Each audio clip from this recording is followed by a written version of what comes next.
Le coup de tocsin. Et pour ce coup de tocsin, je suis toujours très heureuse de recevoir Éric Denessé. Bonjour Éric Denessé. Bonjour Clémence. Et merci d'être avec nous ce matin. Vous êtes directeur du CF2R, le Centre français de recherche sur le renseignement et spécialiste du renseignement et d'intelligence économique. Alors, on continue finalement, on poursuit un peu cette table ronde que nous avions. Nous étions un peu plus dirigés sur l'événement de cette rencontre entre Donald Trump et Emmanuel Macron sur place à Washington. Cette fois-ci, nous nous tournons un petit peu plus du côté de l'Ukraine et de l'Europe qui refuse de regarder la réalité en face puisque la paix est en train d'arriver. Et en effet, en à peine un mois, Donald Trump a totalement changé la donne sur le conflit ukrainien, comme il l'avait promis d'ailleurs. Et c'est une évolution qui a pris de court Kiev et ses alliés européens qui apparaissent aujourd'hui totalement dépassés par les événements. Et on voit bien d'ailleurs les réactions qui illustrent leur refus de prendre en compte les nouvelles réalités qui émergent. Oui, vous avez raison Clémence, et je crois que c'est important de regarder en ce troisième anniversaire du début de la guerre quelles ont été les déclarations américaines. C'est allé très vite. 12 février, Poutine et Trump se parlent au téléphone. Le 14, il y a le discours de Vance à Munich qui définit finalement la nouvelle doctrine américaine concernant l'Europe. Le 18, les deux délégations se rencontrent à Riyad. Le même jour, Trump déclare, et ça c'est amusant, qu'il est en colère après les Ukrainiens parce que les dirigeants de Kiev ne savent pas où est passé près de la moitié de l'argent que les Américains leur ont donné. Le 19, il qualifie Zelensky de dictateur parce qu'il a refusé les élections. Ça, c'est quand même assez important. Mm. Le 22, à son tour, Musk cible le chef d'État ukrainien en disant qu'il n'aurait jamais dû tuer le journaliste américain Gonzalo Lira, dont il lui dont il l'accuse de sa mort. Et puis hier, quelque chose de très important s'est passé à l'Assemblée générale de l'ONU. Les États-Unis ont opéré un revirement diplomatique et ont voté finalement avec la Russie sur l'Ukraine, comment dire, lors d'un vote. Et ça me semble absolument essentiel. Ça a pris tout le monde de court. Ouais. Et finalement, l'ensemble de ces déclarations ne laisse planer aucun doute sur ce que la Maison-Blanche pense de Zelensky. Et vos deux invités précédents l'ont dit. Les Américains, d'ailleurs, sont déjà dans une logique où ils exigent 500 milliards de dédommagements pour l'argent qu'ils ont versé à travers différentes fois. Ouais, alors face à finalement cette volte-face de la politique américaine, comment Kiev, l'Ukraine essaye de se positionner? Bah d'abord, il faut dire que le régime ukrainien continue d'envoyer vraiment sans ciller, sans honte, ses citoyens héroïques se battre sur le front, alors qu'on sait que le conflit est totalement plié, qu'on en connaît l'issue, mais il profite le plus longtemps possible de l'aide financière que lui apportent les Occidentaux et qui, pour ce gang qui dirige Kiev, a contribué finalement à faire sa fortune. Et puis finalement, cet auxiliaire des conservateurs qui est le gouvernement de Kiev depuis 2014 s'avère totalement dépassé par les événements. Il a d'ailleurs été très surpris de ne pas être invité aux négociations du 18 février en Arabie Saoudite. Il a été également totalement désarçonné par le fait que Donald Trump exige que 50% des revenus issus des terres rares et des hydrocarbures et des minerais ukrainiens soient alloués aux États-Unis pour une période de 3 ans. Donc il est vraiment pris de court. Il faut rappeler aussi que les Américains ont annoncé que c'est eux qui contrôleront le fonds d'investissement chargé de gérer les droits miniers et la reconstruction de l'Ukraine, et que, en dépit de toutes ces demandes, aucune contrepartie n'est présentée par les Américains, qui s'opposent à l'intégration de l'Ukraine dans l'OTAN et ne veulent même pas envoyer de troupes pour assurer la sécurité. Donc, à partir de là, les Ukrainiens ont essayé de réagir. Zelensky a essayé de jouer les gros bras en disant qu'il n'était pas question de signer cet accord pour 500 milliards, mais Oui. il n'a pas le choix, il va être obligé de le faire.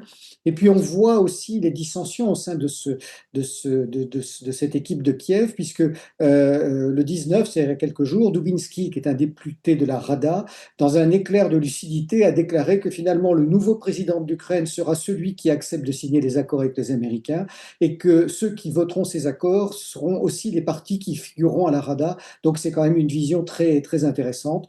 Bon, après, les sorties de Zelensky continuent. Le 23 février, il a appelé à la création d'une armée européenne. Et puis, il a fini par dire qu'il était prêt à démissionner si ça permettait de faire la paix à l'Ukraine de rentrer dans l'OTAN. Nous rappelons qu'il n'est plus le président légal Oui. de l'Ukraine depuis le mai 2024, donc sa démission prête à sourire. D'ailleurs, encore une fois, hier, le Parlement ukrainien, en présence de commissaires européens, n'a pas voté une résolution qui avait été présentée pour prolonger le mandat de Zelensky et il n'a pas obtenu la majorité. Oui, mais alors pourquoi, selon vous, quand on voit ce qui se passe, justement côté américain dans cette, négociation, heu, finalement la fuite en avant de l'Ukraine, pourquoi, les Européens, eux, s'obstinent-ils dans ce contexte à soutenir Kiev, et à soutenir la poursuite du conflit? C'est vrai que ça apparaît totalement incompréhensible, cette espèce d'obstination totalement funeste des pays européens qui, il faut le rappeler, ne sont pas à l'origine de ce conflit, qui ont été entraînés malgré Mais eux oui, par les Américains. Alors, il y a une réaction où ils s'imaginent peut-être encore disposer d'une marge de manœuvre et vouloir influer sur le conflit, mais je crois que ça montre très bien qu'ils sont totalement déconnectés des réalités géopolitiques. Il y a une forme d'inertie, vous savez, qui s'est mise en place et on s'aperçoit que tous ces Européens-là qui étaient inféodés aux néoconservateurs, finalement, sont toujours sur cette même trajectoire, oui, comme s'ils n'arrivaient pas à sortir de cette logique, comme s'ils en étaient prisonniers. Il faut intéressant. rappeler que depuis 2014, ils ont toujours été soumis à Washington, donc à l'équipe Biden, Blinken, Sullivan, et à leurs directives. Ils ont accepté de reconnaître le régime issu du coup d'État de 2014 à Kiev.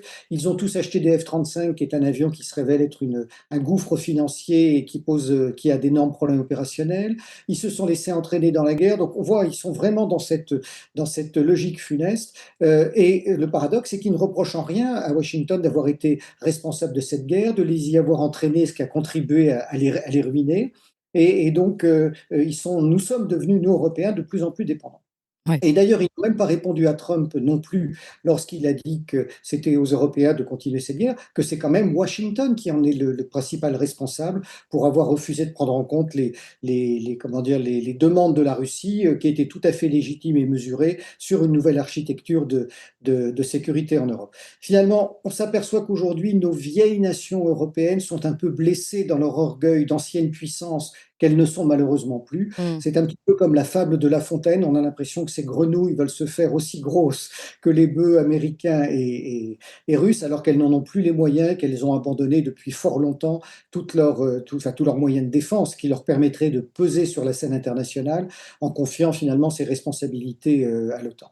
Et je termine en disant, les dirigeants européens continuent ne doute servir cette espèce de vieille rengaine éculée d'une invasion soviétique à venir dans 2, 3, 5 ou 10 ans, et que pour cette raison, il faut se méfier de Moscou comment dire, au plus haut niveau et réarmer. Alors, ce n'est pas mauvais de réarmer parce que nous avons trop baissé nos budgets de défense depuis longtemps et ça ne veut pas dire qu'il faille les orienter nécessairement contre la Russie. Donc c'est indispensable de le faire. Voilà. Les seuls Européens qui ont un peu plus le sens des réalités sont aujourd'hui, bien sûr, la Hongrie et la Slovaquie qui s'opposent à la rhétorique guerrière et puis les oppositions allemandes et tchèques qui commencent, elles aussi, à taper du poing sur la table en demandant la fin des livraisons d'armes à Kiev. Oui, et vous parliez de la fable de la grenouille qui veut se faire plus grosse que le bœuf. Elle était assez funeste, donc on espère qu'il va y avoir un réveil d'ici là. On en parlait il y a peu de temps avec, Nicolas Dupont-Aignan. Alors justement, à ce sujet, quel rôle peut jouer la France ou joue la France au sein de cette, réaction européenne? Alors, rapidement, parce que Nicolas Dupont-Aignan l'a bien expliqué, mais moi j'ai envie de dire, on a affaire en ce moment dans la politique française, comme dans la pièce de Corneille, il y a deux matamores qui sont à l'Élysée et au Quai d'Orsay, Emmanuel Macron et Jean-Noël Barrot. Alors d'abord, il faut rappeler que Macron n'a pas voulu aller à Kiev, c'est une fuite en avant très courageuse. Il sentait sûrement la leçon qu'allait donner Vance aux dirigeants européens. Et bien sûr, dès cette conférence de Munich terminée, il a véritablement convoqué tous ses compères à l'Élysée pour essayer de faire un mini sommet et reprendre la main, ce qui bien sûr n'a pas été suivi d'effet. Voilà, comme si les vassaux essayaient d'organiser une révolte contre leur suzerain américain. On voit malheureusement que l'hôte de l'Élysée et le ministre des Affaires étrangères actuel brillent par des discours qui sont parfois délirants. Et il faut rappeler que Emmanuel Macron a déclaré que Zelensky, contrairement à Poutine, était un président élu par un système libre, ce qui fait sourire quand on voit la situation à la fois du président qui n'est plus légitime et du coup d'État de 2014. Oui. Voilà, c'était en réponse à ce que disait Trump. Et puis Jean-Noël Barrot, et ça c'est absolument aberrant, a déclaré qu'il n'était pas prêt à rencontrer Lavrov dans l'état actuel des choses. Donc je crois qu'il ferait Mmh. mieux de quitter son poste des affaires étrangères puisque c'est principalement le rôle du ministre. Et bien sûr, un rôle de diplomate finalement pour conclure, tout ça pour rien. C'est ça qui est aberrant quand on fait le bilan de ces 3 années de guerre, c'est que finalement tout ça a été c'est absolument horrible. Si, les démocrates américains avaient pris en compte les demandes russes, à partir de 2021, eh bien, on en serait arrivé absolument Ah à la oui. même chose. L'Ukraine aurait encore son intégrité territoriale, on aurait évité 1 million de morts, l'Europe ne serait pas dans la situation déplorable dans laquelle elle est sur le plan économique et la paix continuerait à régner. Donc c'est absolument, aberrant et ça ne fait que pointer du doigt la responsabilité des Américains et lorsqu'aujourd'hui Trump prend la main, fanfaronne et effectivement est en train de mettre un terme à cette crise, il faut rappeler que c'est quand même aussi et surtout un échec d'une stratégie américaine qui avait pour but d'affaiblir la Russie, qui a créé le chaos et qui finalement se retrouve à la case départ. Merci beaucoup, Eric Denessé. Je rappelle, directeur du CF2R, le Centre français de recherche sur le renseignement.